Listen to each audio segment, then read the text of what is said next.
Барлығына сәлем. Алла әрбір адамды әртүрлі етіп жаратады. Кейбір адамдар өте ақылды болса, кейбіреулері өзінің күшімен әлемді таң қалдыруда. Ал кейбіреулері түрлі аурумен дүниеге келсе де, Алланың берген сынағына шыдап, байда бақуатты өмір сүріп жатыр. Сіздермен бірге Баян ТВ арнасы. Бүгінгі видеода әлемді таң қалдырып жатқан адамдар туралы айтатын боламыз.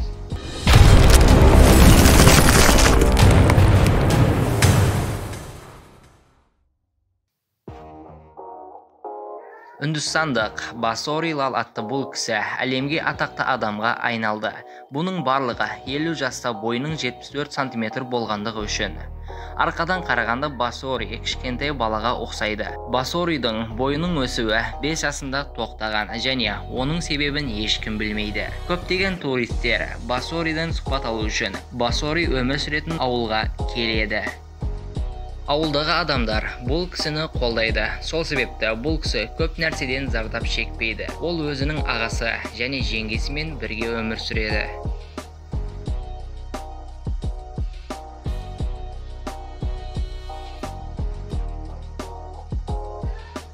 Адриано Луис, осы бір 18 жастағы америкалық қыз, өте ұзын тілге ие. Оның тілінің ұзындығы 10 сантиметрге тең. Адриано Ник Стоберттің орнатқан рекордын бұзды. Адриано тілінің көмегімен әртүрлі трюктерді жасағанды жақсы көреді.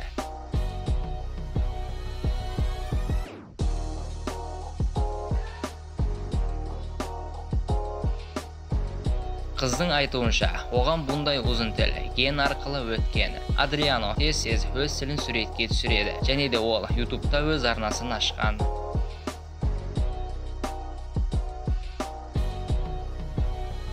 50 жастағы тайландтық әйел дүниедегі ең үлкен қолдарға ие. Оның қолының салмағы 94 килограммды құрайды. Осы бір әйел бала кезден саусақтарының локализация жасалған гигантизмнің ең аз кездесетін түрімен ауырады.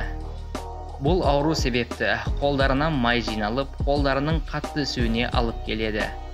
Дәрігерлер әйелге бұл аурудан құтылудың жалғыз жолын айтқан. Бұл тәсіл болса, қолдарын түгелдей кесіп тастау. Алайда, әйелдің өзі бұған келіспеген. Әйел 50 жылдан бері осы аурудан зардап шеккендіктен бұл ауруға үйреніп қалған. Бұл ауру өзінің дүкен жүргізуге тосық болып жатқан жоқ.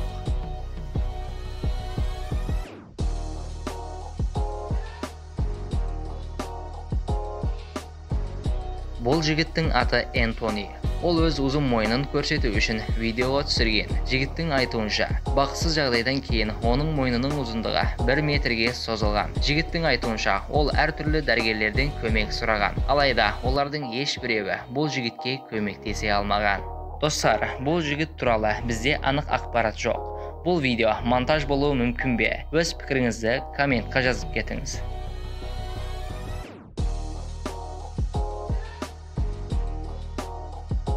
Тиффани Гейгл.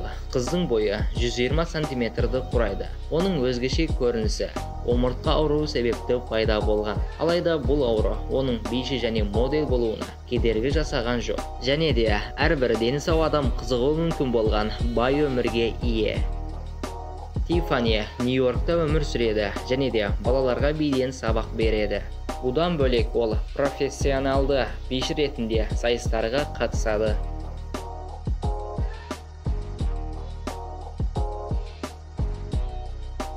Достар, видео ұнаған болса, арнаға жазылып лайк баса кетейік. Сіздермен бірге болған Баян ТВ арнасы.